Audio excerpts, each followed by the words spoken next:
Dracula by Bram Stoker. Jonathan Harker's journal. Continued.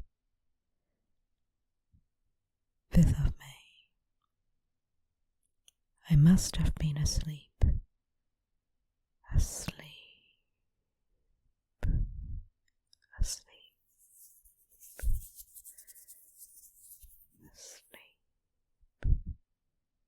For certainly, if I had been fully awake, I must have noticed the approach.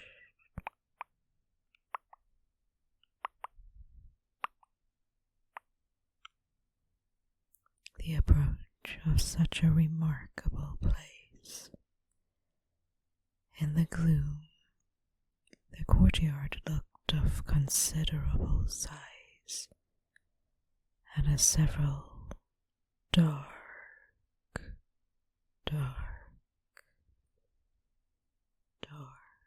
ways led from it under great, round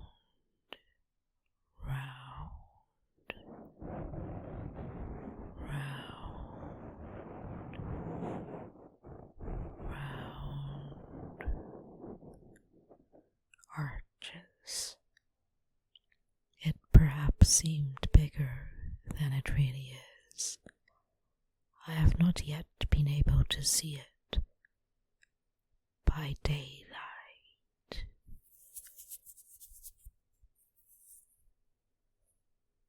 When the caleche stopped, the driver jumped down and held out his hand to assist me to alight. Again, I could not but notice his prodigious strength. His hand actually seemed like a steel vice that could have crushed mine if he had chosen. Then he took out my traps and placed them on the ground beside me as I stood close to a great door.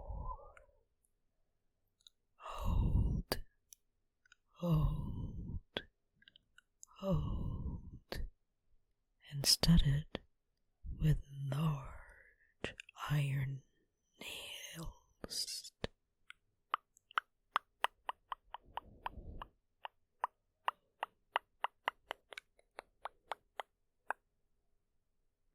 And set in a projecting doorway of massive stone.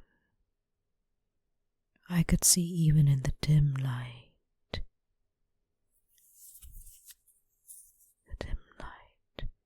that the stone was massively carved.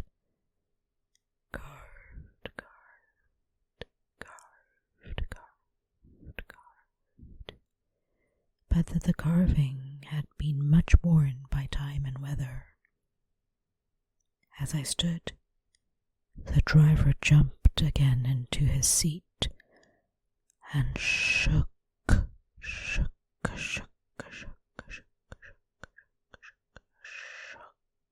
the reins.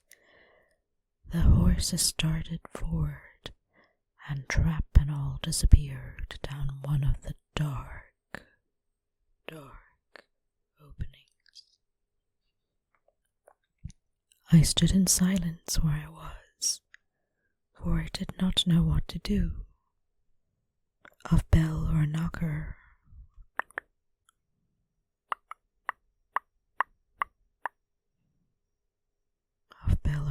there was no sign. Through those frowning walls and dark window openings, it was not likely that my voice could penetrate. The time I waited seemed endless, and I felt doubts and fears crowding.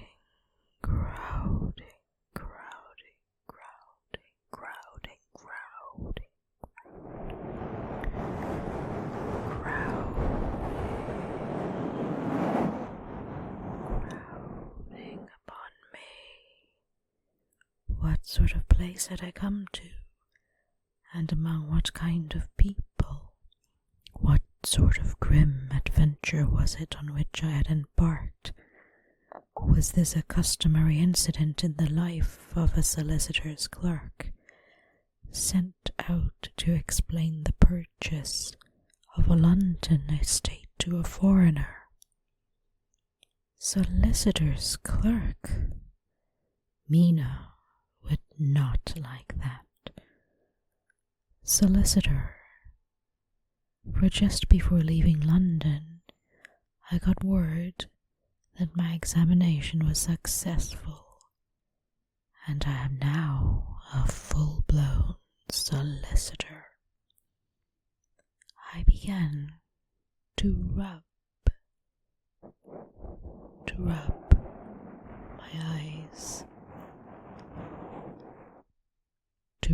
my eyes, and pinch.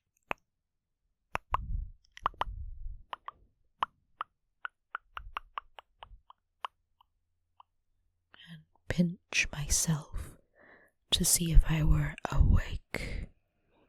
Awake. It all seemed like a horrible nightmare to me, and I expected that I should suddenly awake and find myself at home, with the dawn struggling through the windows, as I had now and again felt in the morning after a day of overwork. But my flesh answered the pinching test, and my eyes were not to be deceived. I was indeed awake, and among the Carpathians, all I could do now was to be patient,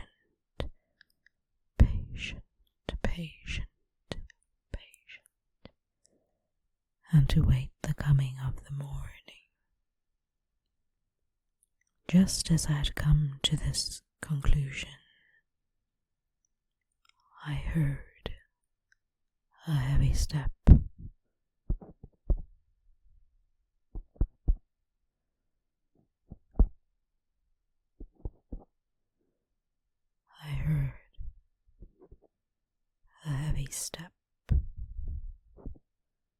Approaching behind the great door, and saw through the chinks the gleam of a coming light. Then there was a sound of rattling chains. Rattling chains.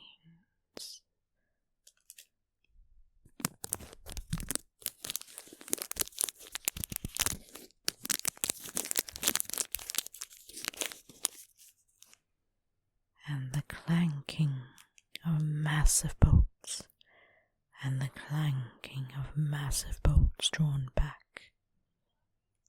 A key was turned with a loud, grating noise. Grating noise. Grating noise of long disuse. And the great door swung back.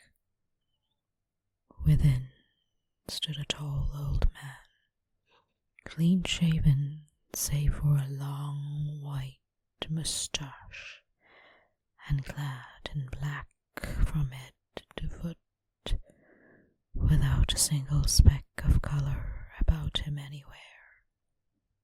He held in his hand an antique silver lamp, in which the flame burned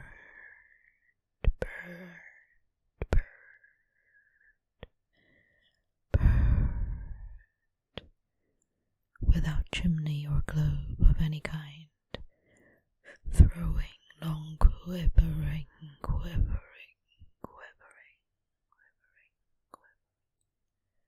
shadows, as it flickered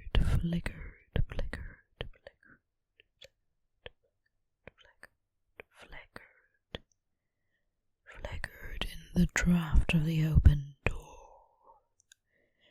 in the draught.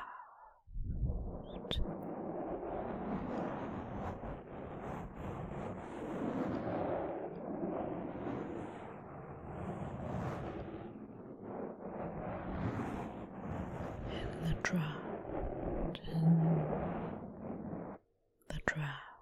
in the draught of the open door. The old man motioned me in with his right hand with a courtly gesture, saying in excellent English, but with a strange intonation,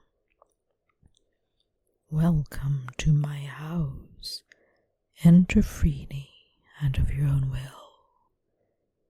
He made no motion of stepping to meet me, but stood like a statue, as though his gesture of welcome had fixed him into stone. The instant, however, that I had stepped over the threshold, he moved impulsively forward, and holding out his hand, grasped mine with a strength which made me wince, an effect which was not lessened by the fact that it seemed as cold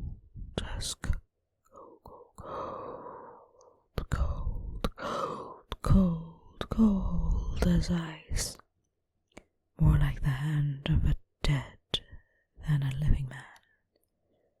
Again he said, "Welcome to my house. Come freely, go safely, and leave something of the happiness you bring.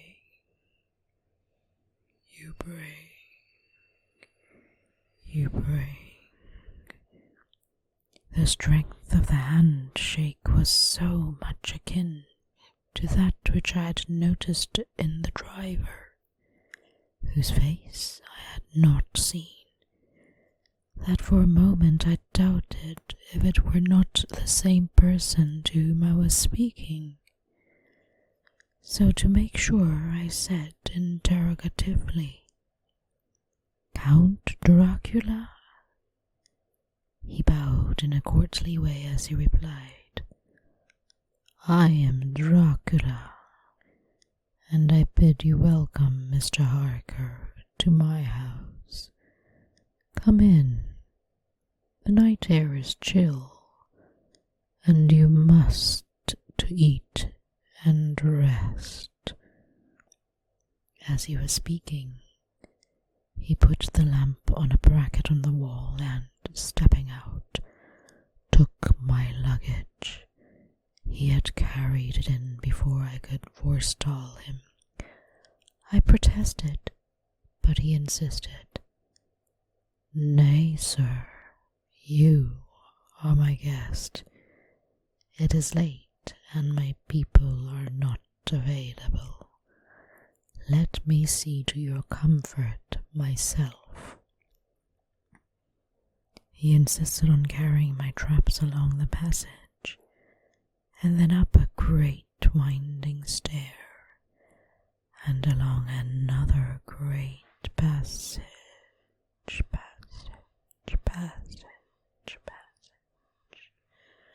on whose stone floor are steps,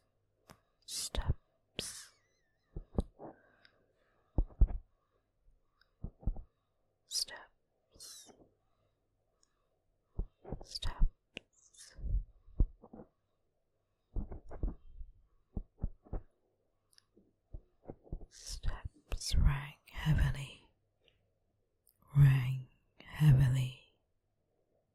At the end of this he threw open a heavy door, and I rejoiced to see within a well-lit room in which a table was spread for supper, and on whose mighty hearth a great fire of logs, freshly replenished, flamed and flared. The Count halted, putting down my bags, closed the door, and crossing the room opened another door which led into a small octagonal room lit by a single lamp and seemingly without a window of any sort. Passing through this, he opened another door and motioned me to enter. It was a welcome sight, for here was a great bedroom, well lighted and warmed with another log fire, also added to but lately, for the top logs were fresh, which sent a hollow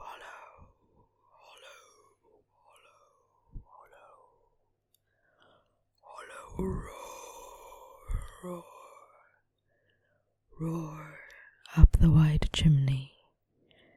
The Count himself left my luggage inside and withdrew, saying before he closed the door, "You will need, after your journey, to refresh yourself by making your toilet. I trust you will find all you wish. When you are ready, come into the other room where you will find your supper. Come into the other room where you will find your supper prepared."